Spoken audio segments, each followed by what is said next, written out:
یہ ہے قازقستان، دنیا کا 9واں سب سے بڑا ملک۔ رقبے میں یہ تقریباً پورے ویسٹرن یورپ جتنا بڑا ہے، لیکن یہاں صرف 2 کروڑ کے قریب ہی لوگ رہتے ہیں۔ حیرت کی بات یہ ہے کہ قازقستان کے پاس تقریباً 3 لاکھ اسکوائر کلومیٹر قابل کاشت زمین ہے، جو پورے برطانیہ سے بھی زیادہ ایگریکلچر لینڈ بنتی ہے۔ یہاں ہر اسکوائر کلومیٹر پر صرف 7 لوگ رہتے ہیں، جو پوری دنیا میں سب سے کم ہے۔ اس سے کم ڈینسٹی والے ایریاز بھی ہیں، لیکن وہاں کا ٹیمپریچر رہنے کے قابل نہیں ہے۔ مثال کے طور پر منگولیا اور سہارا ڈیزرٹ۔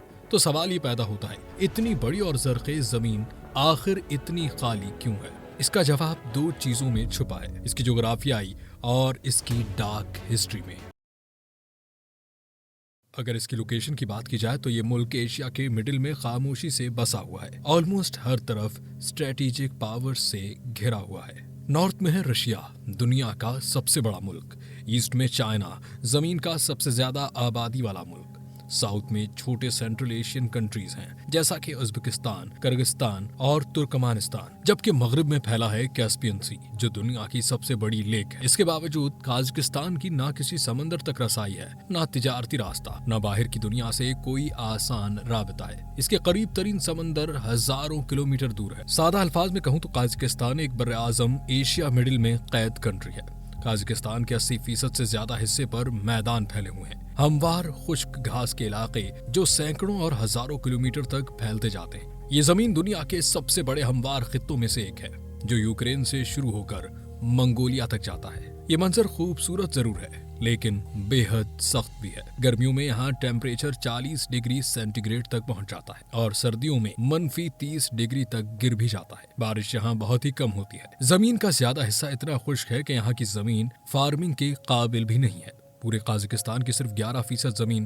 ایگریکلچر کے قابل ہے، یعنی ایسی زمین جس پر کسی قسم کی فصل اگ سکتی ہو۔ یہ زرخیز حصہ بھی زیادہ تر نارتھ کے علاقوں میں ہے، روس کی بارڈر کے قریب، جہاں مٹی نرم اور موسم قدرے درمیانہ ہے۔ قازقستان کی جغرافیہ سے بہت زیادہ وسیع تو ہے، مگر انسانی زندگی کے لیے بہت مشکل بھی ہے۔ قازقستان کا ٹیمپریچر بہت ہی ویئرڈ ہے۔ یہاں پر سکن جھلسا دینے والی گرمی پڑتی ہے، جبکہ سردیوں میں ٹیمپریچر ہڈیوں کو جما دینے والا سرد ہوتا ہے۔ کیونکہ قریب سمندر موجود نہیں جو ٹیمپریچر کو کنٹرول رکھ سکے، اس لیے موسم اکثر غیر متوقع اور بے رحم ہوتا ہے۔ زیادہ تر دریا ایسٹ میں واقع تیان شان کے برف پوش پہاڑوں کے پگھلنے والے پانی پر ہیں۔ یہ دریا جیسے سیر دریا اور ایرتیش خشک میدانوں سے گزرتے ہوئے چھوٹی جھیلوں اور کھیتوں کو سیراب کرتے ہیں، مگر زیادہ تر زمین عموماً بنجر رہتی ہے۔ یہاں تک کہ آرال سی، جو کبھی ازبکستان کے ساتھ کنیکٹڈ ایک وسیع اندرونی سمندر تھا، کئی دہائیوں کے بد انتظامی کے بعد تقریباً سوکھ چکا ہے۔ ایسے حالات میں مستقبل اور بڑے پیمانے پر آبادی بسانا یہاں بہت مشکل ہو گیا ہے۔ اسی لیے لوگ صدیوں تک خانہ بدوش زندگی گزارتے رہے، اپنے مویشیوں کے ساتھ چراگاہوں کی تلاش میں ایک علاقے سے دوسرے علاقے کی طرف سفر کرتے ہوئے۔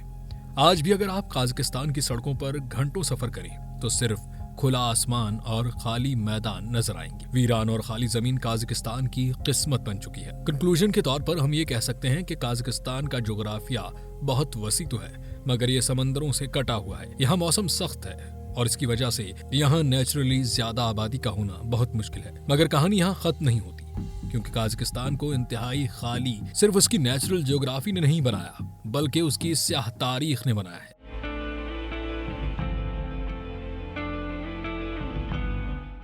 جیسے کہ ہم جانتے ہیں، صدیوں تک قازقستان کے لوگ خانہ بدوش زندگی گزارتے رہے۔ وہ اپنے مویشیوں کے ساتھ کھلے میدانوں میں سفر کرتے، چراگاہوں کی تلاش میں ایک علاقے سے دوسرے علاقے جاتے۔ نہ ان کے پاس بڑی فوجیں تھیں، نہ مضبوط سرحدیں۔ 19ویں صدی کے آغاز میں یہ آزادی ختم ہو گئی۔ روسی سلطنت اور بعد میں سوویت یونین نے قازقستان کو اپنے کنٹرول میں لے لیا، اور یوں یہ آزاد سرزمین ایک کالونی میں تبدیل ہو گئی۔ جوزف اسٹالن کے دور میں ماسکو کا حکم ظالمانہ حد تک سخت ہو گیا۔ 1930 کی سٹارٹ میں سوویت حکومت نے قازق عوام پر ریشیر ایگریکلچر کا نظام اپلائی کر دیا۔ خانہ بدوش لائف سٹائل پر پابندی لگا دی گئی اور خاندانوں کو حکم دیا گیا کہ وہ اپنے مویشی حکومت کے حوالے کر دیں۔